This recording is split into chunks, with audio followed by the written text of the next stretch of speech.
What's good? It's your boy CJ Goodfella back with the Boxing Clinic, and Abel Sanchez talking that crap again. But you know, I can feel what he's saying. I ain't gonna lie this time.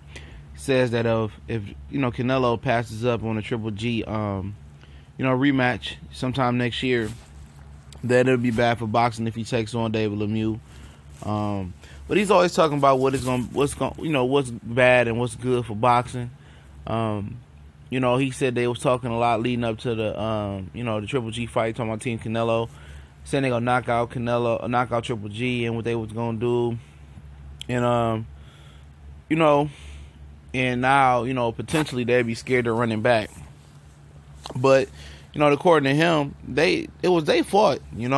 He says if that fight goes to the scorecards and we don't knock Canelo Alvarez out, it's on us. And I'm starting to see that Abel Sanchez is not a man of his word. Sometimes he just talk the talk, and I think he's one of these times. Like he said, Jamal Charlo versus Triple G will be a bad fight for boxing. He knows that if Canelo Alvarez chooses to take on David Lemieux and go another route, Triple G is going to have to fight Jamal Charlo. That's going to be his mandatory, and he can't run from him anymore. And he said that's another fight that's bad for boxing. Anytime it's a threat to Triple G or ain't the way Triple G wanted to go for Team Triple G, Abel Sanchez says it's bad for boxing. And they don't want to fight Jamal Charlo. I'm trying to tell you that.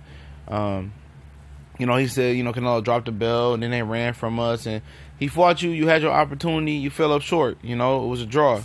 Whatever the fans say, at the end of the day, the box read the history book, so it was a draw. You say you're gonna go in there and knock out Canelo. You said if you didn't knock out Canelo and you got robbed on the cards, you knew your situation, it was on y'all. And now it's on y'all. Now y'all got to live with it. You at Canelo's mercy once again. He can do whatever he wants to do with you guys. And what's funny about it is he doesn't even have a real belt. He only has the ring belt. He doesn't have an IBF, a WBO, a WBA, a WBC belt, not even an IBO belt. He can do whatever you want. That's sad that you're the champion, but you're still letting a guy with no belts dictate and tell you what to do and slap you around. With David Lemieux, this is if David Lemieux beats Billy Joe Saunders December 16th.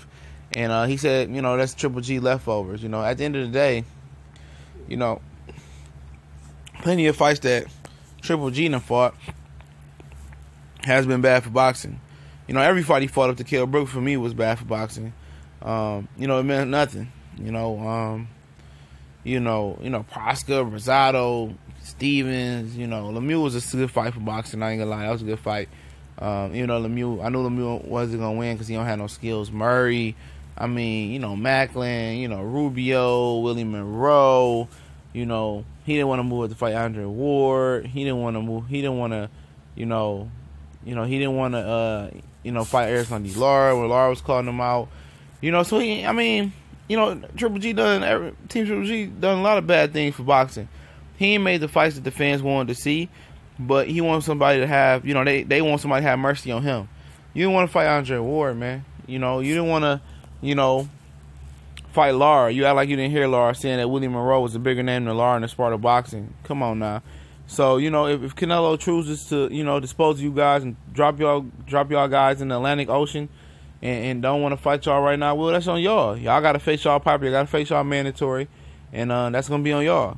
If he fights Billy Joe Saunders and beats Billy Joe Saunders, and that's if Billy Joe Saunders wins the WBO belt, that means that you can run it back with Canelo Mexican Independence Day, September, and you can become undisputed champion in one night. So you got to look at the glass half full instead of half empty if you're Abel Sanchez. But the reason why he's looking at it half full is because he knows the WBC is going to make them fight Jamal Charlo. Wouldn't that be ironic if, they dropped the belt because they didn't want to fight Jamal Charlo because they felt Jamal Charlo didn't earn his shot. They felt Jamal Charlo, was too dangerous of a fight. Wouldn't that be very, very ironic? And I can see them doing that. I really can. A lot of y'all probably, oh, no, he would never do that. Bull crap, they would, They really would. I can see them dropping on them belts and moving to 168 just to avoid that man. And, can Triple G beat Jamal Charlo? Absolutely. But they don't want them tough fights, man. They want the lucrative fights now. And at 35, Triple G needs the lucrative fights. He needs the big money fights because he was fighting, subpar, bum competition for so long. And now he needs to crack that, that money line right now. Canelo is the key to the infinite money line that they can make. And I'd rather Canelo versus Triple G fight anyway. So hopefully Canelo mans up, chooses to fight Triple G. Now if David Lemieux beats Billy Joe Saunders and they haven't agreed on the fight, then you know what's about to happen. It's gonna be Lemieux and Canelo. But they was talking about having this fight, the Canelo Triple G rematch in March, but Abel Sanchez wants it in May, Cinco de Mayo. We'll see. We out.